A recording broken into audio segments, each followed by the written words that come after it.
마님 이게 맞습죠? 이 정도야 끄떡없습니다. 둘째 마님 시원하게 해드리겠습니다.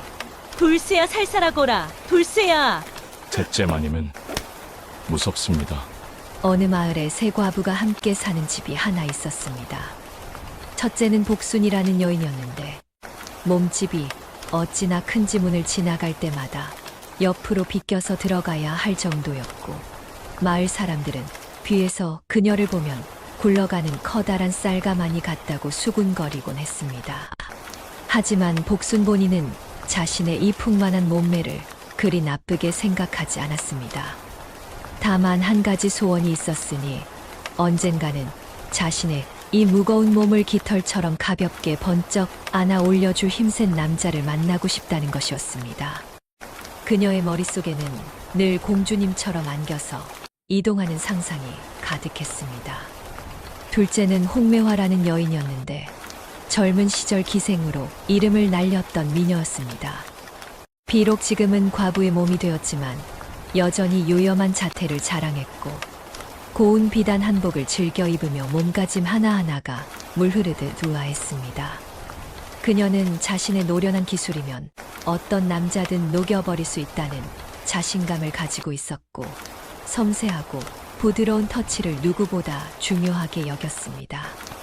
셋째는 성녀라는 여인이었는데 얼굴은 솔직히 말해 산적 두목 같았고 인상도 험악했지만 그 누구보다 머리가 빠르고 살림을 꾸려가는 재주가 뛰어났습니다. 그녀는 예쁜 말이나 꾸밈 따위는 필요 없다고 생각했고 오직 실속만을 챙기며 살아왔으며 사람을 볼 때도 감정이 아니라 쓸모로 판단하는 현실적인 성격이었습니다. 이 세 과부가 함께 사는 집은 제법 컸는데 돌아가신 남편들이 남긴 재산을 합쳐서 장사도 하고 땅도 붙이며 그럭저럭 살아가고 있었습니다. 하지만 문제가 하나 있었으니 집안에 힘쓰는 일을 할 사내가 없다는 것이었습니다. 무거운 짐을 나르거나 밭에 가는 일, 장작을 패는 일 같은 것들은 아무래도 여자의 힘으로는 버거웠고, 그렇다고 마을의 사내들을 불러 쓰자니 입방아에 오르내릴까 걱정이었습니다. 그러던 어느 봄날이었습니다. 세 과부가 마당에 앉아 한숨을 쉬고 있는데 대문 밖에서 누군가의 목소리가 들려왔습니다. 목소리의 주인공은 25쯤 되어 보이는 젊은 사내였는데 키는 장대처럼 크고 어깨는 떡 벌어졌으며 팔뚝은 마치 통나무 같았고 얼굴은 솔직히 말하면 그리 똑똑해 보이지는 않았습니다. 복순이 몸을 일으키려다 힘들어서 그냥 앉은 채로 물었습니다. 어디서 왔느냐? 사내가 머리를 긁적이며 대답했습니다. 예, 저는 돌쇠라고 합니다요. 한양에서 왔습죠. 돌쇠라는 이름답게 정말 돌처럼 우직하게 생긴 데다가 말투도 어딘가 어설프고 순박했습니다. 홍매화가 요염한 목소리로 물었습니다. 한양에서 왔다면서 그럼 여긴 어쩐 일이냐? 돌쇠가 환하게 웃으며 대답했습니다. 헤헤, 그게 말입니다요. 마님, 집이 어딘지 까먹었습죠. 걷다 보니 여기까지 왔는데쇼. 이 대답에 세 과부는 서로 얼굴을 마주 봤습니다. 자기 집이 어딘지도 모른다니 이건 분명 정상이 아니었습니다. 성녀가 날카로운 눈빛으로 돌쇠를 위아래로 훑어봤습니다. 비록 얼굴은 바보 같지만 저 떡 벌어진 어깨와 통나무 같은 팔뚝을 보니 힘은 장사일 것 같았습니다. 그녀는 재빨리 계산을 했습니다. 만약 저 사내가 정말 바보라면 오히려 불이익이 좋을 수도 있겠다고 생각했습니다. 일을 하겠다면서 그럼 품삯은 얼마를 원하느냐? 성녀가 현실적으로 물었습니다. 돌쇠는 잠시 생각하는 듯 하더니 환하게 웃으며 대답했습니다. 품삯은 필요 없습니다요. 마님, 그냥 밥만 주시고 잘 곳만 주시면 되는데쇼. 한양 바닥에서 저보다 힘센 놈은 없습죠. 이 말에 세 과부의 눈이 일제히 빛났습니다. 밥과 잠자리만 제공하면 되다니 이런 좋은 일꾼이 어디 있겠습니까? 게다가 바보 같으니 부리기도 쉬울 것 같았습니다. 복수는 돌쇠의 떡 벌어진 어깨를 보며 침을 꿀꺽 삼켰습니다. 저 어깨, 저 팔뚝이라면 혹시 자신을 번쩍 안아 올릴 수 있지 않을까 하는 기대감이 들었습니다. 홍매화는 돌쇠의 크고 두툼한 손을 보며 미소를 지었습니다. 비록 바보 같긴 하지만 저런 손이라면 자신의 여린 어깨를 주물러 주기에 딱 좋을 것 같았습니다. 청년은 돌쇠의 전체적인 체격을 보며 만족스러운 표정을 지었습니다. 저 정도 덩치라면 웬만한 농사일은 다 해낼 수 있을 것 같았습니다. 좋다. 오늘부터 여기서 일하거라. 청녀가 결정을 내렸습니다. 돌쇠는 환하게 웃으며 고개를 연신 끄덕였습니다. 예, 마님, 맡겨만 주십시오. 이 돌쇠가 아주 박살을 내놓겠습죠. 그렇게 돌쇠는 새 과부의 집에서 일하게 되었습니다. 새 과부는 돌쇠를 헛간 옆 작은 방에 재웠고 첫날 저녁 밥상을 차려주었습니다. 돌쇠가 밥을 먹는 모습을 본 새 과부는 또 한 번 놀랐습니다. 밥을 한 그릇 뚝딱 비우더니 2그릇, 3그릇, 4그릇, 무려 7그릇을 먹어치웠던 것입니다. 성녀가 혀를 찼지만 밥 먹는 양이 많다는 것은 그만큼 일도 많이 할 수 있다는 뜻이니 나쁘지 않다고 생각했습니다. 밥을 다 먹은 돌쇠는 배를 두드리며 만족스러운 표정을 지었습니다. 그리고는 방으로 돌아가 골아떨어졌습니다. 코 고는 소리가 천둥 소리처럼 집안에 울려 퍼졌습니다. 새 과부는 부엌에 모여 앉아 수군거렸습니다. 복순이 부채질을 하며 말했습니다. 저 사내 힘은 좋아 보이던데. 홍매화가 고개를 끄덕이며 대답했습니다. 그러게 말이야. 바보 같긴 하지만 쓸모는 있을 것 같아. 성녀가 현실적으로 정리했습니다. 일단 며칠 써보자. 일을 제대로 못하면 내쫓으면 되고 잘하면 계속 부리면 되지 뭐. 새 과부는 그렇게 합의를 보았습니다. 하지만 그녀들은 아직 몰랐습니다. 이 돌쇠라는 사내가 앞으로 얼마나 어마어마한 일들을 벌일지 말입니다. 다음 날 아침 돌쇠는 동이 트기도 전에 벌떡 일어났습니다. 마당으로 나와 기지개를 쭉 켰는데 그 모습이 마치 산을 들어 올리려는 장사 같았습니다. 성녀가 제일 먼저 일어나 돌쇠에게 말했습니다. 오늘은 뒷산에 가서 장작을 해오너라. 겨울 준비를 해야 하니까. 돌쇠가 환하게 웃으며 대답했습니다. 예, 마님, 걱정 마십시오. 이 돌쇠 놈이 아주 산을 다 들어오겠습니다요. 그리고는 도끼를 들고 뒷산으로 향했습니다. 복순과 홍매화도 하나둘씩 일어나 마당에 나왔습니다. 새 과부는 돌쇠가 과연 일을 제대로 할지 궁금했습니다. 해가 중천에 떴을 무렵 돌쇠가 돌아왔습니다. 그런데 새 과부는 그 광경을 보고 입을 다물지 못했습니다. 돌쇠는 장작 몇 개를 들고 온 것이 아니었습니다. 아예 나무 한 그루를 통째로 어깨에 메고 온 것이었습니다. 그것도 아주 큰 소나무를 말입니다. 성녀가 소리쳤습니다. 이놈아, 그걸 어떻게 혼자 들고 오느냐? 돌쇠는 고개를 갸웃하며 순진하게 대답했습니다. 헤헤, 마님이 장작해 오라 하셔서 나무 잘라왔습니다요. 근데 마님, 이거 너무 가벼운뎁쇼.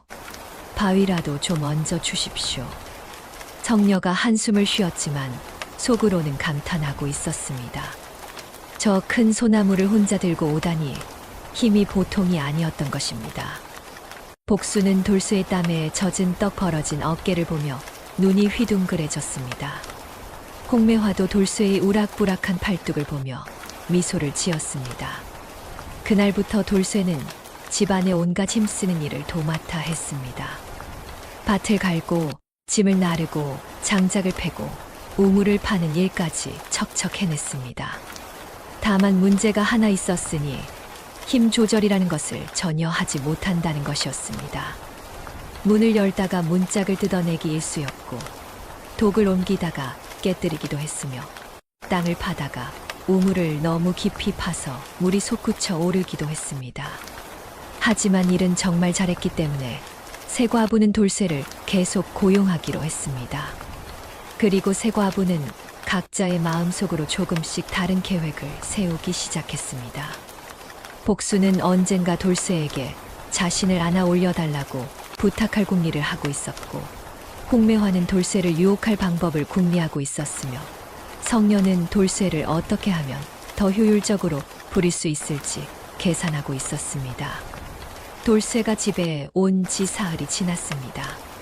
그동안 돌쇠는 정말 놀라운 일솜씨를 보여주었는데, 성녀가 시킨 일은 무엇이든 척척 해냈고, 다만 힘 조절을 못해서 이것저것 부수기는 했지만 어쨌든 일은 끝냈습니다.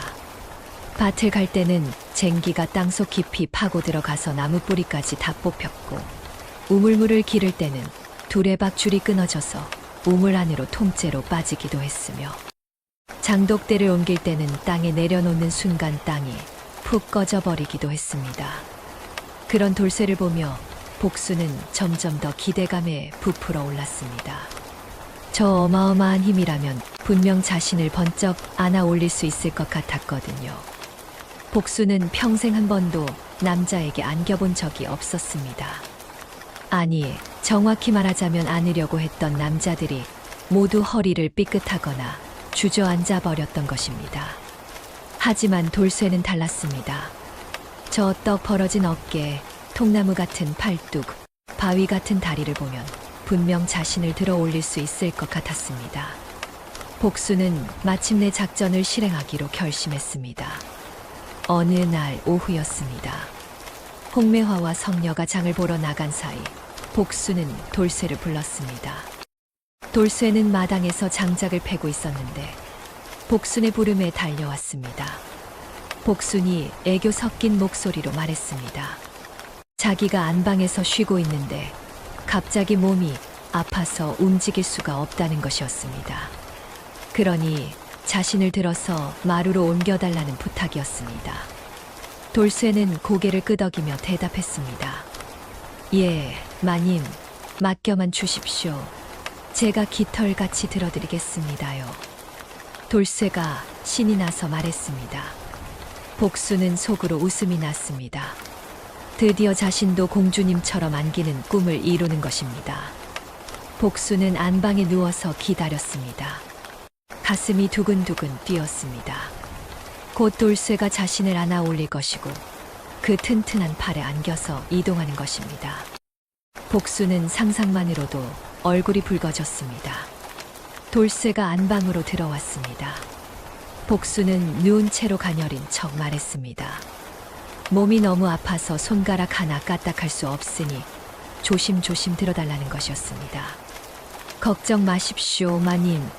이 돌쇠가 아주 살살 들어드리겠습니다요. 돌쇠가 자신 있게 말했습니다. 그리고는 복순에게 다가갔습니다. 복순은 눈을 지그시 감았습니다.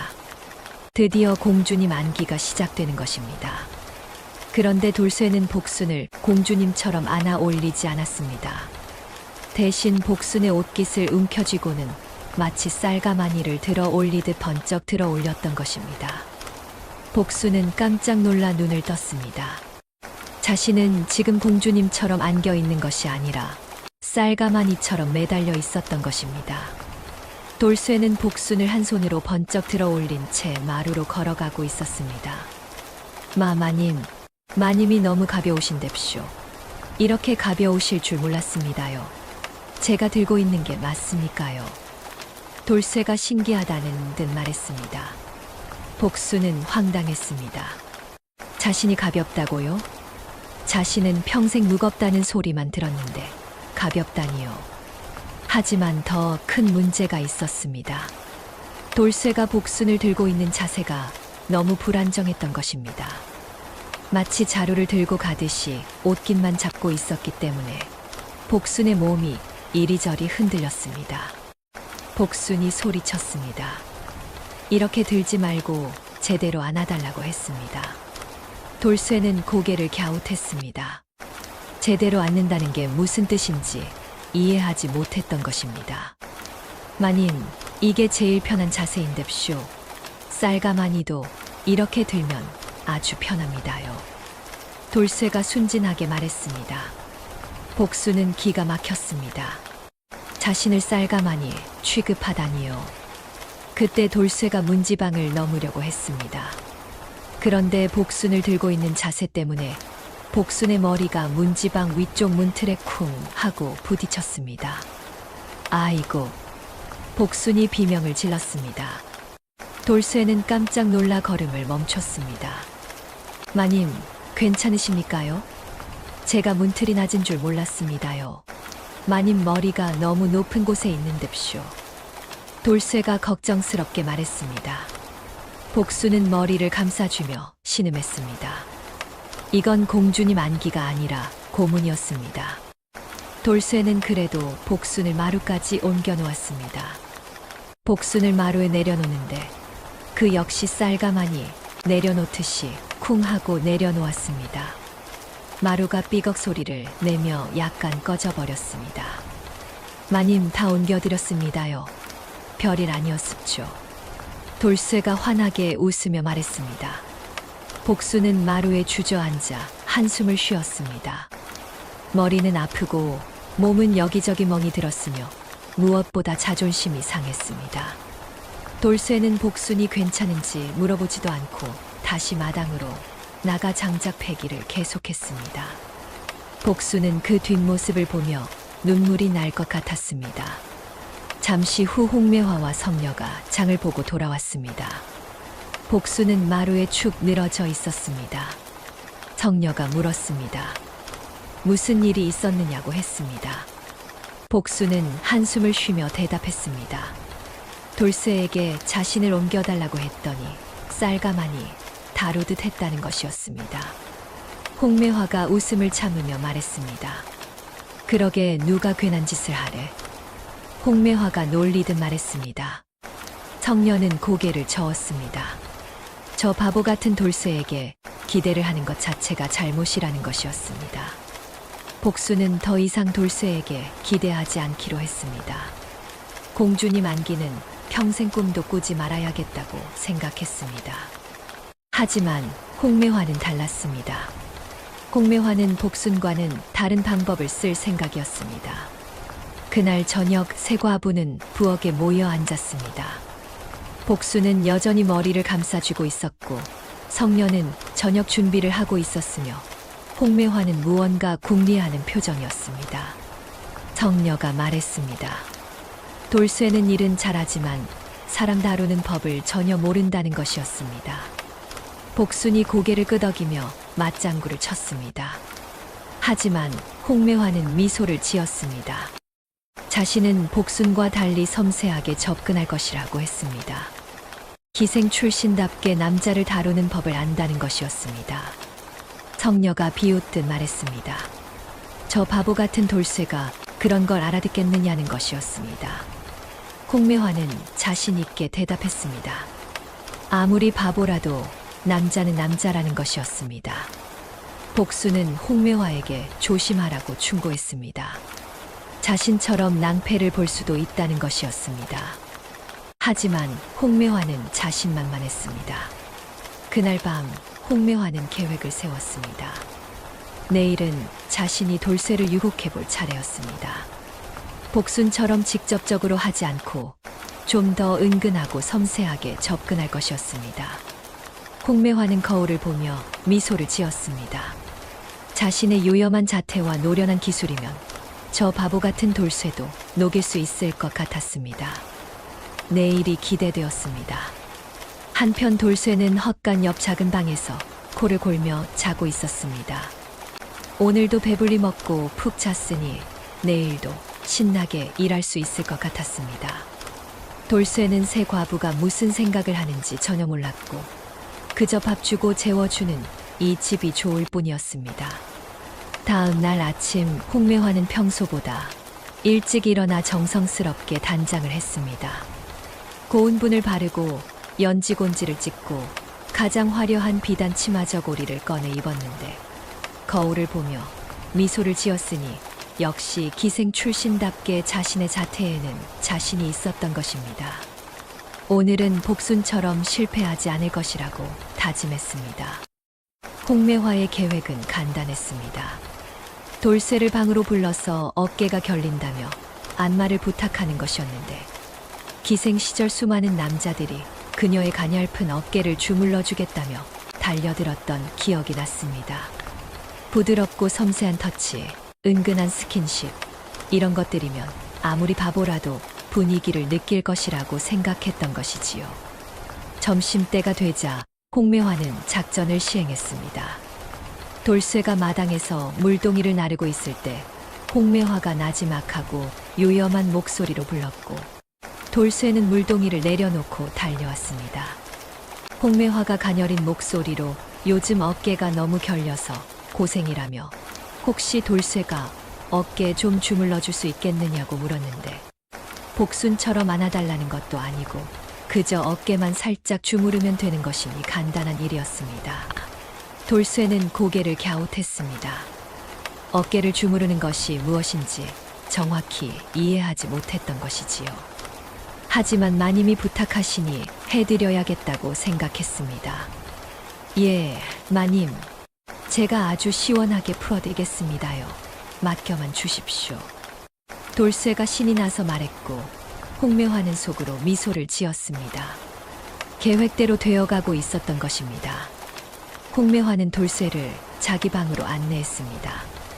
방 안에는 은은한 향이 피어올랐고 고급스러운 이불이 깔려 있었으며 거울과 화장도구들이 정갈하게 놓여 있었는데 홍매화는 방석 위에 우아하게 앉으며 어깨가 많이 결렸으니 살살 주물러 달라고, 너무 세게 하면 안 되고 부드럽게 해야 한다고 신신당부했습니다. 돌쇠는 고개를 끄덕이며 홍매화의 뒤로 갔고 홍매화는 눈을 지그시 감았습니다. 곧 돌쇠의 손이 자신의 어깨에 닿을 것이고 그 순간부터 분위기가 무르익을 것이라고 생각했던 것이지요. 돌쇠가 홍매화의 어깨에 손을 얹었습니다. 홍매화는 기대에 부풀었는데 다음 순간 비명을 지를 뻔했습니다. 돌쇠의 소나귀 힘이 상상을 초월했던 것이지요. 마치 쇠집게로 어깨를 움켜쥐는 것 같았고 홍매화는 온몸에 전율이 일었으며 이건 안마가 아니라 고문이었습니다. 홍매화가 신음을 냈는데 돌쇠는 그 소리를 듣고 시원하다는 뜻으로 받아들였습니다. 마님, 시원하십니까요? 제가 더 세게 해드리겠습니다요. 돌쇠가 신나서 말하며 더욱 힘을 주기 시작했고 홍매화는 정말로 비명을 지를 뻔했으며 뼈가 부서지는 것 같았습니다. 돌쇠의 손가락은 마치 쇠몽둥이 같았습니다. 어깨를 주무르는 것이 아니라 지식이는 것 같았는데 홍매화는 온 힘을 다해 참았습니다. 소리를 지르면 안 된다고 생각했던 것이지요. 기생 출신의 자존심이 있었습니다. 하지만 돌쇠는 점점 더 신이 났습니다. 마님이 좋아하시는 것 같으니 더 열심히 해야겠다고 생각하며 어깨뿐만 아니라 등까지 주무르기 시작했던 것입니다. 퍽, 퍽, 퍽. 돌쇠의 주먹이 홍매화의 등을 두드렸는데 마치 떡을 치는 것 같았고 홍매화는 눈물이 날 것 같았으며 이건 안마가 아니라 구타였습니다. 으아. 홍매화가 또 신음을 냈고 돌쇠는 더욱 신이 났습니다. 마님, 정말 시원하신가 봅니다요. 제가 이렇게 잘할 줄 몰랐었죠. 한양 바닥에서 저만큼 안마 잘하는 놈도 없을 겁니다요. 돌쇠가 자랑스럽게 말하며 계속 두드렸는데 홍매화는 이제 정말 한계였고 더 이상 참을 수가 없었습니다. 그만. 홍매화가 간신히 소리쳤고 돌쇠는 손을 멈추고 고개를 갸웃하며 벌써냐고 이제 막 시작했는데 아쉽다는 표정을 지었습니다. 돌쇠는 아쉬워하며 물러났고 홍매화는 방석 위에 축 늘어졌으며 온몸이 쑤시고 아팠는데 어깨는 빨갛게 부어올랐고 등은 멍이 들 것 같았습니다. 그런데 신기한 일이 일어났습니다. 잠시 후 홍매화는 몸이 이상하게 가벼워지는 것을 느꼈는데 어깨의 결림이 사라진 것입니다. 아니, 사라진 정도가 아니라 평생 느껴보지 못한 시원함이 느껴졌던 것이지요. 홍매화는 깜짝 놀라 어깨를 돌려봤습니다. 정말로 뻐근하던 느낌이 완전히 사라졌는데 돌쇠의 살인적인 안마가 오히려 효과가 있었던 것입니다. 마치 오랫동안 어긋나 있던 뼈가 제자리를 찾은 것 같았습니다. 홍매화는 복잡한 심경이었습니다. 분명 고통스러웠고 유혹은 완전히 실패했지만 어깨는 정말로 나아졌으니 이게 기쁜 일인지 슬픈 일인지 알 수가 없었던 것이지요. 저녁 무렵 세 과부는 다시 부엌에 모였습니다. 복수는 홍매화를 보더니 웃음을 터뜨렸는데 홍매화의 머리가 헝클어져 있었고 옷도 구겨져 있었으며 무엇보다 표정이 기가 죽어 있었기 때문입니다. 복순이 어떻게 되었느냐고 물었고 홍매화는 한숨을 쉬며 안마를 부탁했더니 뼈가 부서지는 줄 알았다고 대답했으며 성녀가 고개를 저으며 그러게 누가 쓸데없는 짓을 하랬냐고 돌쇠는 그냥 일이나 시키고 밥이나 먹이면 되는 것이지 괜히 다른 기대를 하는 것이 잘못이라고 말했습니다. 홍매화도 이제 인정할 수밖에 없었습니다. 돌쇠에게 기대하는 것은 무리라는 것을 말이지요. 저 바보 같은 사내는 여자를 여자로 보는 것이 아니라 그냥 사람으로 보는 것 같았습니다. 하지만 성녀는 만족스러워했습니다. 돌쇠가 바보라는 것이 오히려 좋았던 것이지요. 쓸데없는 잡생각 없이 일만 열심히 하니까요. 성녀는 돌쇠를 어떻게 하면 더 효율적으로 부릴 수 있을지 궁리하고 있었습니다. 그날 밤 성녀는 장부를 펼쳐놓고 계산을 했습니다. 돌쇠가 온 이후로 집안일이 얼마나 빨리 끝나는지, 얼마나 많은 일을 해내는지 적어보았는데 계산을 해보니 돌쇠 혼자서 장정 5명 몫을 하고 있었던 것입니다. 성녀는 만족스러운 미소를 지었습니다. 밥 7그릇으로 장정 5명을 고용한 셈이니 이보다 좋은 장사가 어디 있겠습니까? 성녀는 돌쇠를 절대 놓치지 않기로 결심했습니다. 그리고 성녀는 한 가지 깨달았습니다. 돌쇠를 부리는 비결은 바로 밥이라는 것을 말이지요. 돌쇠는 맛있는 밥만 주면 무엇이든 했습니다. 성녀는 내일부터 돌쇠에게 밥을 더 푸짐하게 주기로 했는데 고봉밥에 반찬도 좀 더 얹어주면 돌쇠는 더 열심히 일할 것이라고 생각했습니다. 한편 돌쇠는 헛간 옆 작은 방에서 코를 골며 자고 있었습니다. 오늘도 재미있는 하루였는데 복순 마님을 옮겨드렸고 홍매화 마님의 어깨를 주물러드렸으니 마님들이 다들 좋아하시는 것 같아서 기분이 좋았던 것이지요. 돌쇠는 이 집이 정말 마음에 들었습니다. 밥도 맛있고 잘 곳도 있고 일도 재미있었으니 앞으로도 계속 이곳에서 일하고 싶다고 생각하며 골아떨어졌습니다. 돌쇠가 세과부의 집에 온 지 보름이 지났습니다.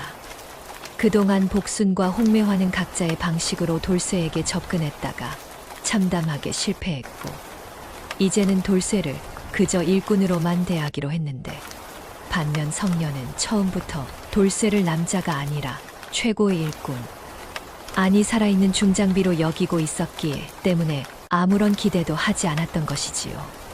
성녀는 돌쇠를 부리는 데 있어서 탁월한 재능을 발휘했습니다.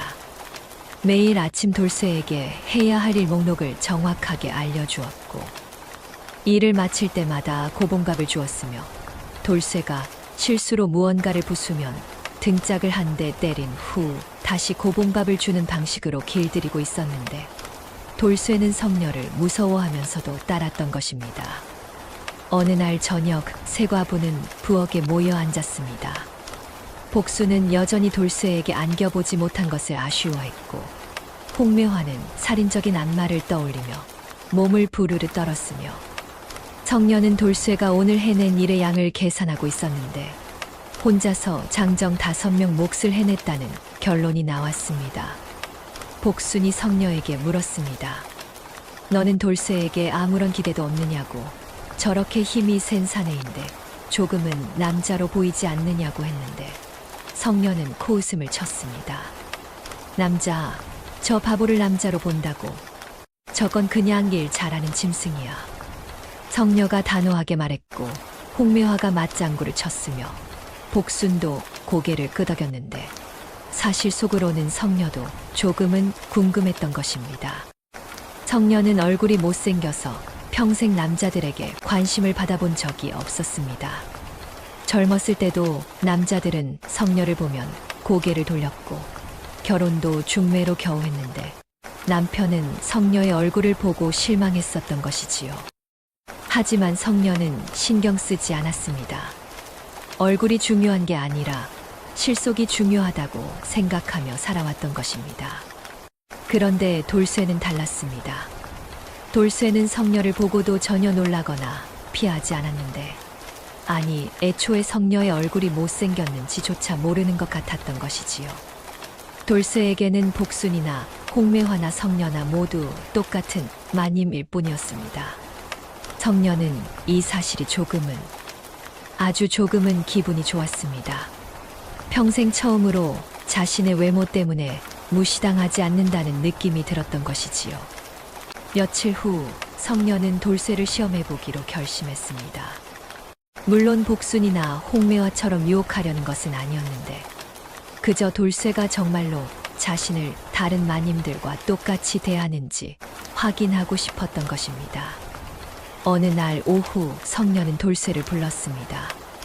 돌쇠는 마당에서 장작을 패고 있었는데 성녀의 부름에 달려왔습니다. 성녀가 평소와 다르게 부드러운 목소리로 말했습니다. 오늘은 날씨도 좋으니 함께 뒷산에 가서 나무를 캐자는 것이었는데 돌쇠가 짐을 들어주면 좋겠다고 했습니다. 예, 마님. 제가 산이라도 들어드리겠습니다요. 돌쇠가 신나서 대답했고 성녀는 속으로 한숨을 쉬었는데 역시 이 바보는 아무것도 모른다는 생각이 들었습니다. 두 사람은 뒷산으로 향했습니다. 성녀는 나물 캐는 척하면서 돌쇠의 반응을 살폈는데 돌쇠는 정말로 열심히 돌멩이나 나뭇가지를 치우며 성녀가 나물 캐기 편하게 만들어주고 있었습니다. 성녀가 일부러 돌에 걸려 넘어지는 척했습니다. 복순이나 홍매화였다면 남자가 부축해주기를 바라는 상황이었는데 돌쇠는 성녀를 부축하는 대신 돌을 번쩍 들어 올려 멀리 던져버렸습니다. 마님, 이 돌멩이가 마님을 넘어뜨렸습죠. 제가 저 멀리 던져버렸습니다요. 돌쇠가 자랑스럽게 말했고 성녀는 어이가 없었지만 동시에 웃음이 났는데 역시 이 바보는 사람의 마음 따위는 전혀 모르는 것이었습니다. 성녀는 다른 방법을 시도해봤습니다. 나무를 캐다가 일부러 손을 베는 척했는데 손가락에서 피가 조금 나는 것처럼 연기를 했던 것이지요. 돌쇠가 깜짝 놀라 달려왔습니다. 마님, 다치셨습니까요? 돌쇠가 걱정스럽게 물었고 성녀는 속으로 드디어 라고 생각했는데 이제 돌쇠가 자신의 손을 잡고 걱정해 줄 것이라고 기대했습니다. 하지만 돌쇠는 성녀의 손을 잡지 않았습니다. 대신 자기 옷을 찢어서 성녀의 손가락에 칭칭 감아버렸는데 마치 짐을 싸듯이 너무 꽉 감아서 손가락이 파래질 지경이었습니다. 마님, 이렇게 하면 피가 안 나올 겁니다요. 제가 한양에서 배운 방법입죠. 돌쇠가 뿌듯하게 말했고 성녀는 손가락이 저려오는 것을 느끼며 이게 뭔가 싶었던 것입니다. 성녀는 마침내 포기했습니다. 돌쇠에게 어떤 기대를 한다는 것 자체가 잘못이었던 것이지요. 저 바보는 정말로 사람의 마음이나 분위기 같은 것은 전혀 모르는 것이었습니다. 산에서 내려오는 길에 성녀는 돌쇠에게 물었습니다. 혹시 복순 마님이나 홍매화 마님이 예쁘다고 생각하느냐고, 그리고 자신은 못생겼다고 생각하느냐고 물었는데 이것은 성녀가 평생 남에게 해본 적 없는 질문이었습니다. 돌쇠는 고개를 갸웃하며 대답했습니다. 마님들이요, 다들 마님인뎁쇼. 복순 마님은 크시고 홍매화 마님은 고운 옷을 입으시고 성녀 마님은 무서우시고. 아, 무섭다는 게 나쁜 뜻이 아니라 제가 말을 잘 들어야겠다는 뜻입니다요. 돌쇠가 허둥지둥 설명했고 성녀는 빙그레 웃었는데 역시 이 바보는 얼굴 따위는 전혀 신경 쓰지 않는다는 것을 확인했습니다. 집으로 돌아온 성녀는 복순과 홍매화에게 말했습니다. 자신도 시도해봤지만 역시 돌쇠는 그냥 바보일 뿐이라고, 쓸데없는 기대는 하지 말자고 했는데 복순과 홍매화는 그럴 줄 알았다는 표정으로 고개를 끄덕였습니다. 하지만 성녀는 속으로 생각했습니다. 돌쇠가 바보인 것은 맞지만 나쁜 놈은 아니라고 말이지요. 오히려 순수하고 착한 놈이었습니다. 일도 열심히 하고 시키는 대로 잘 따르고 거짓말도 모르는 것 같았던 것입니다. 그날 저녁 성녀는 돌쇠에게 고봉밥을 평소보다 한 그릇 더 주었습니다. 돌쇠가 산에서 자신을 도와줬으니 보상을 주는 것이라고 했는데 돌쇠는 신이 나서 밥을 우걱우걱 먹어치웠습니다. 새 과부는 이제 완전히 돌쇠를 일꾼으로만 받아들이기로 했습니다.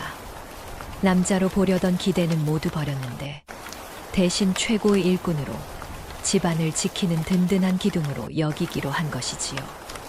그리고 며칠 후 그 결정이 얼마나 옳았는지 증명되는 사건이 벌어지게 됩니다. 그날 밤은 유난히 달이 밝았습니다. 새 과부와 돌쇠는 모두 잠들어 있었는데 마을은 고요했고 개 짖는 소리만 가끔씩 들려올 뿐이었으며 아무도 이 평화로운 밤에 불청객이 찾아올 것이라고는 예상하지 못했습니다. 한밤중쯤 되었을 때 담장 너머로 검은 그림자 셋이 조용히 넘어왔습니다. 도둑들이었는데 이들은 며칠 전부터 이 집을 눈여겨보고 있었던 것이지요. 과부 셋이 사는 집이니 남자가 없을 것이고 장사를 하니 재산도 꽤 있을 것이라고 판단했으며 오늘 밤이 가장 좋은 기회라고 생각했던 것입니다. 도둑들은 마당을 조심스럽게 가로질러 창고 쪽으로 향했습니다. 이 집의 재산은 모두 창고에 보관되어 있다는 정보를 미리 알아냈던 것인데 그곳에는 은자도 있고 비단도 있으며 귀한 그릇들도 있다는 소문이었습니다. 첫 번째 도둑이 창고 문에 자물쇠를 열려고 했는데 자물쇠가 생각보다 튼튼해서 쉽게 열리지 않았습니다. 두 번째 도둑이 연장을 꺼내서 자물쇠를 부수려고 했고 세 번째 도둑은 주위를 살피며 망을 보고 있었는데 모두들 긴장한 표정이었습니다. 그때 성녀가 눈을 떴습니다. 잠이 들었다가 이상한 소리에 깨어난 것인데 처음에는 바람 소리인 줄 알았지만 귀를 기울이니 분명 사람의 소리였던 것이지요. 성녀는 재빨리 일어나서 창문 틈으로 마당을 살펴봤습니다. 달빛 아래 검은 옷을 입은 사내 셋이 창고 앞에서 무언가를 하고 있는 것이 보였습니다. 성녀는 순간 온몸에 소름이 돋았는데 도둑이 들었다는 것을 직감했던 것이지요. 성녀는 급히 복순과 홍매화의 방으로 가서 두 사람을 깨웠습니다. 복순은 자다가 깨어나서 뭐냐며 투덜거렸고 홍매화는 놀란 눈으로 무슨 일이냐고 물었으며 성녀는 낮은 목소리로 도둑이 들었다고 설명했습니다. 새 과부는 조용히 창문으로 다가가서 마당을 내다봤습니다. 정말로 도둑들이 창고 문을 열려고 애쓰고 있었는데 복수는 얼굴이 창백해졌고 홍매화는 떨리는 목소리로 어떻게 해야 하느냐고 물었으며 성녀는 이를 악물고 생각했습니다. 창고 안에는 새 과부가 평생 모은 재산이 모두 들어 있었습니다. 은자만 해도 수백 냥이 넘었고 비단과 귀한 그릇들까지 합치면 엄청난 재산이었는데 만약 도둑들에게 빼앗긴다면 지금껏 고생해서 모은 것이 모두 날아가는 것이었습니다. 복순이 떨리는 목소리로 말했습니다. 포조를 불러야 하지 않겠느냐고 했는데 홍매화도 그게 좋겠다고 했으며 하지만 성녀는 고개를 저었습니다. 성녀가 낮은 목소리로 설명했습니다. 포조를 부르러 가려면 마을 어귀까지 달려가야 하는데 그 사이에 도둑들이 짐을 다 들고 도망칠 것이라고. 그리고 밤중에 포조를 깨워서 데려오려면 시간이 너무 오래 걸린다고 했던 것이지요. 복순이 그럼 어떻게 하느냐고 물었고 홍매화도 우리 셋이서 저 사내들을 어떻게 당하느냐고 했으며 성녀는 잠시 생각하다가 번쩍 무언가를 떠올렸습니다. 돌쇠를 깨워야겠어. 성녀가 단호하게 말했고 복순과 홍매화는 서로 얼굴을 마주봤는데 그래, 돌쇠라면 저 도둑놈들을 혼내줄 수 있을 것이라고 생각했던 것입니다. 성녀는 조용히 헛간 옆 작은 방으로 갔습니다. 돌쇠는 천둥 소리 같은 코를 골며 자고 있었는데 성녀가 등짝을 한 대 때리자 돌쇠는 벌떡 일어났으며 눈을 비비며 무슨 일이냐고 물었습니다. 성녀가 낮은 목소리로 상황을 설명했습니다. 도둑이 들었으니 저들을 잡아야 한다고. 하지만 죽이면 안 되고 꼼짝 못하게만 하라고. 너무 세게 하면 뼈가 부러지니 조심하라고 신신당부했는데 돌쇠는 눈을 반짝이며 고개를 끄덕였습니다. 예, 마님, 맡겨만 주십시오. 제가 저놈들을 아주. 아니, 살살 잡아놓겠습니다요. 돌쇠가 주먹을 불끈 쥐며 말했고 성녀는 만족스럽게 고개를 끄덕이며 일을 잘하면 내일 아침 고봉밥을 내 그릇 주겠다고 약속했으며 돌쇠는 더욱 신이 났던 것입니다. 돌쇠는 맨발로 방에서 나왔습니다. 복순과 홍매화가 마당 모퉁이에 숨어서 지켜보고 있었는데 돌쇠가 나타나자 안도의 한숨을 쉬었으며 성녀는 돌쇠에게 조용히 다가가라고 손짓했습니다. 도둑들은 아직도 창고 문을 열려고 씨름하고 있었습니다. 자물쇠가 워낙 튼튼해서 연장으로 부수는 것도 쉽지 않았던 것인데 첫 번째 도둑이 욕을 하며 더 세게 때렸고 두 번째 도둑은 빨리 하라고 재촉했으며 세 번째 도둑은 주위를 경계하고 있었지만 뒤에서 다가오는 거대한 그림자는 전혀 눈치채지 못했습니다. 돌쇠는 도둑들 뒤로 조용히 다가갔습니다. 덩치가 크지만 걸음은 의외로 가벼웠는데 성녀가 살살 하라고 했던 말을 기억하며 최대한 조심스럽게 움직였던 것이지요. 돌쇠가 도둑들 바로 뒤까지 다가갔을 때 세 번째 도둑이 뭔가 이상한 느낌에 뒤를 돌아봤습니다. 그리고 거대한 사내가 바로 뒤에 서 있는 것을 보고는 비명을 지르려고 했는데 돌쇠가 재빨리 두 팔을 쫙 펼쳐서 도둑 셋을 한꺼번에 끌어안았던 것입니다. 마치 병아리를 품에 안듯이 세 명을 한 번에 움켜쥐었는데 도둑들은 깜짝 놀라 소리를 지르려고 했지만 돌쇠의 팔에 꽉 눌려서 소리도 제대로 나오지 않았으며 숨도 제대로 쉴 수 없었습니다. 도둑들은 필사적으로 발버둥을 쳤습니다. 주먹으로 돌쇠를 때리고 발로 차고 온갖 방법을 동원했지만 돌쇠의 팔은 쇠로 만든 것처럼 꿈쩍도 하지 않았는데 오히려 돌쇠는 도둑들이 움직이니까 도망가려는 줄 알고 더 세게 껴안았던 것이지요. 살려. 숨이. 한 도둑이 간신히 신음했지만 돌쇠는 이제 잡았다는 생각에 신이 나서 더욱 힘을 주었습니다. 마님, 잡았습니다요. 제가 이 도둑놈들을 꼼짝 못하게 해놓았었죠. 돌쇠가 자랑스럽게 소리쳤고 성녀와 복순과 홍매화가 마당으로 나왔습니다. 성녀가 등불을 들고 다가와서 도둑들을 살펴봤는데 도둑들은 돌쇠의 팔에 꽉 끼어서 얼굴이 빨개지고 눈이 튀어나올 것처럼 보였으며 혀까지 내밀고 있었던 것입니다. 성녀가 급히 소리쳤습니다. 이놈아, 너무 세게 껴안으면 죽는다. 조금만 풀어줘.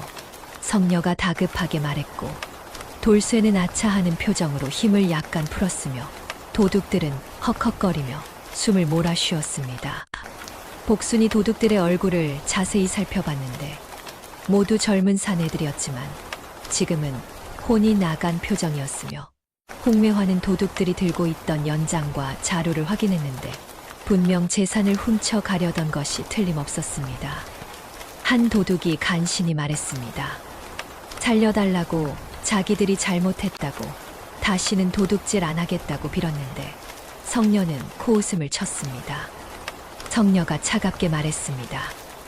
이제 와서 빌어봤자 소용없다고, 포졸이 올 때까지 꼼짝 말고 있으라고 했으며 도둑들은 울상이 되었는데 돌쇠의 팔에서 빠져나갈 방법이 전혀 없었던 것이지요. 복순이 급히 포졸을 부르러 갔습니다. 마을 어귀에 있는 포천까지 달려가서 자초지종을 설명했는데 포졸들은 처음에는 믿지 않았지만 복순이 간절하게 부탁하자 따라 나섰으며 횃불을 들고 새 과부의 집으로 향했습니다. 포졸들이 도착했을 때 그들은 믿기지 않는 광경을 목격했습니다. 거대한 사내 하나가 도둑셋을 양팔로 껴안고 서 있었는데 도둑들은 완전히 기가 꺾여서 저항조차 하지 못하고 있었으며 한 사내가 도둑셋을 동시에 붙잡고 있다니 포졸들도 어안이 벙벙했던 것입니다. 포졸 대장이 다가와서 물었습니다. 이게 어찌 된 일이냐고 했는데 성녀가 상황을 설명했으며 도둑들이 창고를 털려다가 돌쇠에게 붙잡혔다고 했습니다. 포졸들이 도둑들을 끌어내려고 했지만 돌쇠가 워낙 꽉 잡고 있어서 쉽게 빠지지 않았습니다. 성녀가 돌쇠에게 이제 놔주라고 하자 그제야 돌쇠가 팔을 풀었는데 도둑들은 바닥에 주저앉아 숨을 헐떡였으며 온몸에 힘이 빠져서 일어서지도 못했습니다. 포졸들이 도둑들을 포승줄로 묶어서 끌고 갔습니다. 도둑들은 끌려가면서도 돌쇠를 무서운 눈으로 쳐다봤는데 평생 저런 괴력을 가진 사람은 처음 봤다는 표정이었으며 다시는 이 집에 얼씬도 하지 않겠다고 다짐하는 것 같았습니다. 포졸 대장이 성녀에게 말했습니다. 저런 힘센 사내가 있으니 든든하겠다고. 앞으로는 도둑들이 함부로 넘보지 못할 것이라고 했는데 성녀는 뿌듯하게 고개를 끄덕였으며 복순과 홍매화도 안도의 한숨을 쉬었습니다. 포졸들이 떠나고 난 후 세 과부는 마당에 서서 서로 얼굴을 마주봤습니다. 복순이 돌쇠를 보며 말했는데 정말 대단하다고, 저런 힘이라면 웬만한 일은 다 해낼 것 같다고 했으며 홍매화도 고개를 끄덕이며 돌쇠 덕분에 재산을 지켰다고 했습니다. 성녀는 돌쇠를 불러 칭찬했습니다. 정말 잘했다고, 덕분에 도둑을 잡았다고 했는데 돌쇠는 환하게 웃으며 당연한 일을 했을 뿐이라고 대답했습니다. 그럼 마님, 내일 아침에 고봉밥 4그릇 주시는 거 맞죠? 돌쇠가 기대에 찬 눈빛으로 물었고 성녀는 웃으며 고개를 끄덕였는데 그래, 약속대로 4그릇을 주겠다고. 아니, 오늘은 5그릇을 주겠다고 했으며 돌쇠는 신이 나서 방으로 돌아갔습니다. 세 과부는 부엌에 모여 앉았습니다. 성녀가 말했는데 이제 알겠다고. 돌쇠는 우리 집안의 가장 든든한 기둥이라고 했으며 복순과 홍매화도 동의했습니다. 도둑 사건 이후 마을에서 돌쇠의 명성이 퍼지기 시작했습니다. 포졸들이 이야기를 퍼뜨렸는데 한 사내가 도둑 셋을 동시에 붙잡았다는 소문이 삽시간에 온 마을로 퍼져나갔으며 사람들은 세 과부의 집에 그런 힘센 사내가 있다는 것을 알게 되었습니다. 이제는 아무도 그 집을 함부로 넘보지 못했는데 돌쇠가 있다는 것만으로도 충분한 경고가 되었던 것이지요. 며칠 후 마을 이장이 세 과부의 집을 찾아왔습니다. 이장은 성녀를 보자마자 감사하다는 인사를 건넸는데 돌쇠가 도둑을 잡아준 덕분에 마을이 훨씬 안전해졌다는 것이었으며 요즘 도둑들이 이 마을을 피해 간다는 소문까지 돌고 있다고 했습니다. 성녀는 겸손하게 고개를 숙였지만 속으로는 뿌듯했습니다. 돌쇠를 고용한 것이 정말 잘한 일이라는 생각이 들었던 것인데 이제 돌쇠는 단순히 일꾼이 아니라 집안을 지키는 수호신 같은 존재가 되었던 것이지요. 마을 사람들도 하나둘씩 찾아와서 돌쇠에게 일을 부탁하기 시작했습니다. 무거운 짐을 옮겨달라는 부탁도 있었고 우물을 파달라는 부탁도 있었으며 집을 고쳐달라는 부탁도 있었는데 성녀는 돌쇠가 자기 집 일을 다 끝낸 후에만 다른 집 일을 도와주도록 했으며 대신 품삯을 받았습니다. 돌쇠는 품삯을 받는 것을 신기해했습니다. 이 일을 하면 돈을 준다는 것이 처음에는 이해가 안 갔지만 성녀가 그 돈으로 맛있는 것을 사줄 수 있다고 설명하자 이해했으며 더욱 열심히 일했던 것이지요. 성녀는 돌쇠가 번 돈을 모두 모아두었습니다. 나중에 돌쇠가 필요할 때 쓰라고 했는데 돌쇠는 그런 것에는 전혀 관심이 없었으며 그저 매일 밥을 배불리 먹고 편하게 잘 수 있으면 그것으로 충분했습니다. 어느 날 저녁 세 과부는 부엌에 모여 앉아 이야기를 나누었습니다. 복순이 먼저 입을 열었는데 요즘 돌쇠를 보면 예전과는 다른 감정이 든다고 했으며 처음에는 남자로 보려고 했지만 지금은 그냥 소중한 식구 같다고 말했습니다. 홍매화도 고개를 끄덕이며 동의했습니다. 자신도 처음에는 돌쇠를 유혹하려고 했지만 지금 생각하면 부끄러운 일이었다고, 돌쇠는 그런 것들과는 상관없는 순수한 사람이라고 했는데 오히려 그런 순수함이 요즘은 마음에 든다고 했습니다. 청년은 잠시 생각하다가 말했습니다. 자신도 처음에는 돌쇠를 그냥 일꾼으로만 여겼지만 요즘은 돌쇠가 없는 집을 상상할 수 없게 되었다고 했으며 돌쇠는 이제 이 집안의 일부가 되었다고 생각한다고 했습니다. 세 과부는 서로 얼굴을 마주보며 웃었습니다. 처음에는 각자 다른 기대를 품고 돌쇠를 대했지만 지금은 모두 같은 마음이 되었던 것인데 돌쇠를 남자로 보는 것이 아니라 가족처럼 아끼게 되었던 것이지요. 복순이 말했습니다. 앞으로 돌쇠를 더 잘 챙겨줘야겠다고, 밥도 더 맛있게 해주고 옷도 새로 지어줘야겠다고 했으며 홍매화는 돌쇠의 방도 좀 더 따뜻하게 만들어줘야겠다고 했고 청년은 돌쇠가 번 돈을 잘 모아서 나중에 쓸모 있는 곳에 쓰게 해야겠다고 했습니다. 그날부터 세 과부는 돌쇠를 대하는 태도가 확연히 달라졌습니다. 복수는 매일 아침 돌쇠에게 따뜻한 국을 끓여주었는데 예전보다 정성이 더 들어갔으며 돌쇠가 좋아하는 된장국에 두부를 듬뿍 넣어주었습니다. 홍매화는 돌쇠의 옷을 정성스럽게 꿰매주었습니다. 돌쇠가 일하다가 옷이 찢어지면 그냥 두지 않고 예쁘게 기워주었는데 처음에는 귀찮아했지만 이제는 기꺼이 해주었으며 돌쇠가 고맙다고 하면 기분이 좋았습니다. 청년은 돌쇠에게 일을 시킬 때도 예전보다 부드러워졌습니다. 물론 여전히 엄격했지만 돌쇠가 실수를 해도 예전처럼 등짝을 때리지 않고 타이르는 것으로 바뀌었는데 대신 일을 잘하면 칭찬을 아끼지 않았으며 돌쇠는 그런 변화를 온몸으로 느끼고 있었습니다. 돌쇠도 변했습니다. 예전보다 더 꼼꼼하게 일했는데 마님들이 자신을 잘 챙겨주니까 자신도 더 열심히 해야겠다고 생각했던 것이지요. 문을 열 때도 조심스럽게 열었고 독을 옮길 때도 천천히 옮겼으며 힘 조절을 하려고 노력했습니다. 물론 여전히 실수는 있었습니다.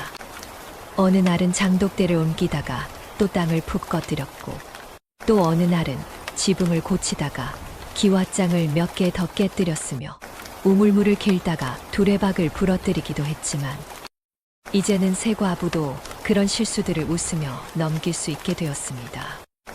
어느 날 저녁 돌쇠가 일을 마치고 마당에 앉아 있었습니다. 하늘의 별을 올려다보며 생각에 잠겨 있었는데 복순이 다가와서 물었습니다. 무슨 생각을 하느냐고 했으며 돌쇠는 환하게 웃으며 대답했습니다. 마님, 저는 이 집이 정말 좋습니다요. 밥도 맛있고 잘곳도 따뜻하고 마님들도 다들 착하십니다요. 돌쇠가 순진하게 말했고 복수는 코끝이 찡해지는 것을 느꼈는데 저렇게 순수한 사람이 또 어디 있을까 싶었던 것이지요. 홍매화도 마당으로 나와서 돌쇠 옆에 앉았습니다.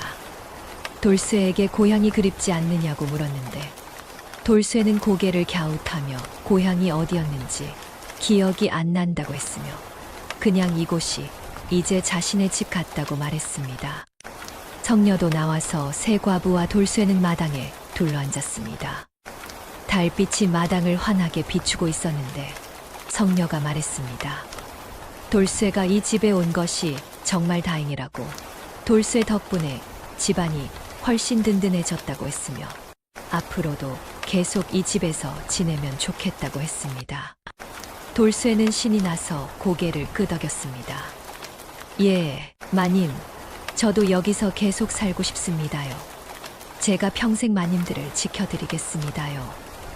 돌쇠가 환하게 웃으며 말했고 세 과부도 웃음을 지었는데 정말로 가족 같은 따뜻한 분위기였습니다. 그날 밤 세 과부는 각자의 방으로 돌아가며 생각했습니다. 처음에는 남자가 필요해서 돌쇠를 받아들였지만 지금은 남자가 아니라 가족이 생긴 것 같다고 느꼈던 것인데, 복수는 공주님처럼 안기고 싶었던 꿈을 이루지는 못했지만 든든한 동생이 생긴 것 같았고, 홍매화는 유혹에 성공하지는 못했지만 순수한 마음을 가진 사람을 알게 되었으며, 성녀는 최고의 일꾼을 얻은 것뿐만 아니라 진심으로 아끼는 식구를 얻었던 것입니다. 돌쇠도 자신의 작은 방에서 행복하게 잠들었습니다. 이 집에 온 것이 평생 최고의 행운이라고 생각했는데, 맛있는 밥, 따뜻한 방, 그리고 착한 마님들이 있으니 더 바랄 것이 없었던 것이지요. 계절이 바뀌어 가을이 왔습니다. 돌쇠가 새 과부의 집에 온 지도 어느덧 반년이 지났는데, 그동안 집안은 눈에 띄게 달라졌으며 밭은 풍성한 곡식으로 가득했고 집은 튼튼하게 수리되었으며 창고에는 재산이 더욱 쌓여갔고 무엇보다 집안의 웃음소리가 끊이지 않게 되었습니다. 마을 사람들도 이제는 새 과부의 집을 부러운 눈으로 바라보았습니다. 과부 셋이 사는 집이라고 무시하던 예전과는 달리 이제는 마을에서 가장 든든하고 화목한 집으로 소문이 났던 것인데, 돌쇠라는 힘센 사내가 있어서 집안일은 척척 해내고 도둑도 물리쳤으며 마을 일도 도와준다는 이야기가 퍼졌던 것이지요. 어느 가을날 아침, 성녀는 마당에서 돌쇠를 불렀습니다. 오늘은 특별한 날이라며 돌쇠에게 새 옷을 내밀었는데, 복순과 홍매화가 정성껏 지은 옷이었으며 깨끗한 무명으로 만든 바지 저고리였습니다. 돌쇠는 눈이 휘둥그레져서 물었습니다. 이게 자기 옷이냐고, 이렇게 좋은 옷을 받아도 되느냐고 했는데, 성녀는 웃으며 고개를 끄덕였으며 오늘이 돌쇠가 이 집에 온 지 정확히 반년 되는 날이라고 설명했습니다. 예, 마님, 감사합니다요. 제가 이렇게 좋은 옷을 받다니. 돌쇠가 감격하여 말했고 급히 방으로 들어가 옷을 갈아입고 나왔는데, 비록 얼굴은 여전히 바보 같았지만 깨끗한 옷을 입으니 제법 의젓해 보였습니다. 복순이 돌쇠를 보며 흐뭇하게 웃었습니다. 처음 왔을 때는 누더기 같은 옷을 입고 있었는데 이제는 제법 사람 구실을 하는 것 같다고 했으며, 홍매화도 돌쇠의 옷매무새를 다듬어주며 잘 어울린다고 칭찬했습니다. 성녀가 돌쇠에게 말했습니다. 오늘은 일을 쉬고 마을 잔치에 함께 가자고 했는데, 마을에서 풍년을 기념하는 잔치를 연다는 것이었으며 돌쇠도 이제 마을 사람이니 함께 가야 한다고 했습니다. 돌쇠는 신이 나서 따라 나섰습니다. 새 과부와 돌쇠는 마을 어귀에 마련된 잔치터로 행했는데, 이미 많은 사람들이 모여 있었고 음식이 가득 차려져 있었으며 악사들이 풍류를 연주하고 있었습니다. 마을 사람들이 돌쇠를 보자 반갑게 인사했습니다. 어떤 이는 돌쇠 덕분에 집을 고쳤다고 감사하다고 했고, 어떤 이는 돌쇠가 도둑을 잡아준 이야기를 다시 꺼내며 대단하다고 칭찬했으며, 어떤 이는 돌쇠에게 먹을 것을 건네주며 많이 먹으라고 했습니다. 돌쇠는 어리둥절했지만 행복했습니다. 평생 이렇게 많은 사람들에게 환대받아 본 적이 없었는데, 사람들이 자신을 바보라고 무시하는 것이 아니라 고마워하고 있다는 것이 신기했던 것이지요. 마을 이장이 돌쇠를 불러 세웠습니다. 그리고 마을 사람들 앞에서 말했는데, 돌쇠가 이 마을에 온 것은 정말 큰 행운이라고, 돌쇠 덕분에 마을이 더욱 안전해지고 활기차졌다고 했으며 앞으로도 계속 이 마을에서 지내주기를 바란다고 했습니다. 마을 사람들이 박수를 쳤고 돌쇠는 얼굴이 빨개져서 머리를 긁적였는데, 성녀와 복순과 홍매화는 뿌듯한 표정으로 돌쇠를 바라보았으며 자기들이 돌쇠를 받아들인 것이 정말 잘한 일이라고 생각했습니다. 잔치가 한창 무르익었을 때 한 젊은 총각이 다가와서 성녀에게 물었습니다. 혹시 돌쇠를 자기 집에서 일하게 할 수 없겠느냐고 품삯을 두둑이 주겠다고 했는데, 성녀는 단호하게 고개를 저었습니다. 안 돼. 돌쇠는 우리 집 식구야. 성녀가 잘라 말했고 복순과 홍매화도 고개를 끄덕이며 동의했으며 돌쇠는 우리 집 일꾼이 아니라 가족이라고 했습니다.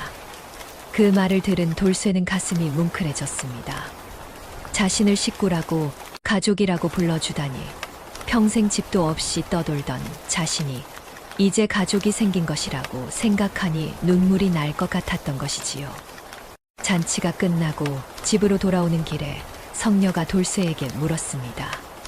행복하냐고 했는데 돌쇠는 환하게 웃으며 대답했습니다. 예, 마님. 저는 세상에서 제일 행복합니다요. 마님들이 저를 가족이라고 해주시니까요. 돌쇠가 진심으로 말했고 세 과부는 서로 얼굴을 마주보며 미소를 지었습니다. 집에 도착해서 성녀는 돌쇠를 안치고 중요한 이야기가 있다고 했습니다. 복순과 홍매화도 함께 앉았는데 세 과부는 진지한 표정으로 돌쇠를 바라보았습니다. 성녀가 말했습니다.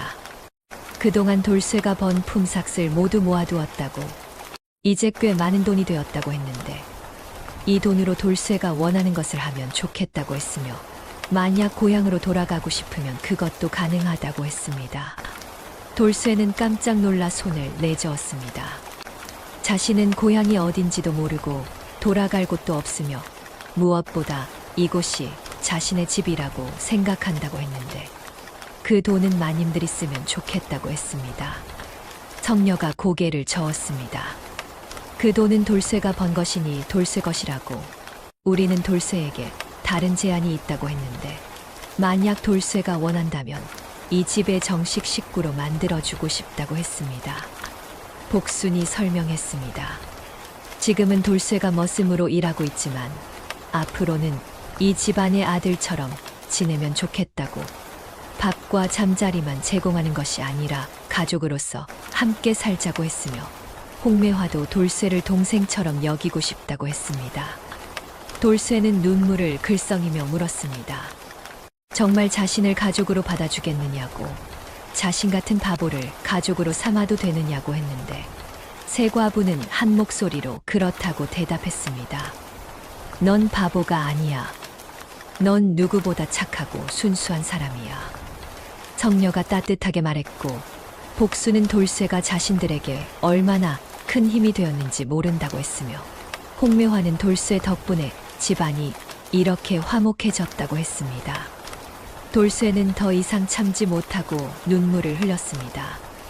평생 처음으로 진짜 가족이 생긴다는 생각에 가슴이 벅찼던 것인데 세 과부도 눈시울이 붉어졌으며 네 사람은 서로를 껴안고 한참을 그렇게 있었습니다.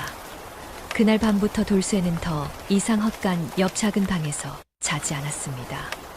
세 과부는 안채의 한 방을 정리해서 돌쇠에게 내주었는데 비록 작은 방이었지만 따뜻하고 깨끗했으며 이불도 새 것으로 갈아주었습니다. 돌쇠는 매일 밤 그 방에서 행복하게 잠들었습니다. 자신을 받아준 세 마님들, 아니 이제는 가족이 된 복순 누님, 홍매화 누님, 성녀 누님을 생각하며 감사한 마음으로 잠들었던 것이지요. 세 과부도 행복했습니다. 처음에는 남자가 필요해서 돌쇠를 받아들였지만 이제는 진짜 가족이 생긴 것 같았는데 복수는 든든한 동생이 생겨서 좋았고 홍매화는 순수한 영혼을 가진 사람과 함께 살게 되어 기뻤으며 성녀는 자신이 진심으로 아끼는 식구가 생겨서 뿌듯했습니다. 계절은 다시 바뀌어 겨울이 왔고 또 봄이 왔으며 세 과부와 돌쇠는 그렇게 함께 살아갔습니다. 돌쇠는 여전히 힘 조절을 못해서 이것저것 부수기도 했고 바보 같은 실수를 하기도 했지만 이제는 아무도 신경 쓰지 않았으며 오히려 그런 모습마저 정겹게 느껴졌습니다. 마을 사람들은 세 과부의 집을 보며 말했습니다. 저렇게 화목한 집도 드물다고, 비록 이상한 구성이지만 진짜 가족보다 더 가족 같다고 했는데 정말로 그랬습니다. 어느 봄날 저녁 네 사람은 마당에 둘러앉아 밥을 먹었습니다. 복순이 정성껏 끓인 된장찌개가 가운데 놓여 있었고 홍매화가 담근 김치가 곁들여져 있었으며 성녀가 지은 따끈한 밥이 김을 모락모락 피우고 있었는데 돌쇠는 그 모든 것을 감사한 마음으로 먹었습니다. 마님들, 아니, 누님들, 제가 이 집에 온 게 제 인생 최고의 행운입니다요. 돌쇠가 환하게 웃으며 말했고, 새 과부도 웃으며 고개를 끄덕였는데, 그들도 돌쇠를 만난 것이 자신들의 행운이라고 생각했습니다. 그렇게 바보 머슴과 새 과부의 이야기는 해피엔딩을 맞이했습니다. 처음에는 서로 다른 기대를 품고 시작했지만 결국 진짜 가족이 되었으니까요. 신분도 외모도 똑똑함도 중요하지 않았습니다. 진심으로 서로를 아끼고 보살피는 마음, 그것이 진짜 가족을 만드는 것이었습니다.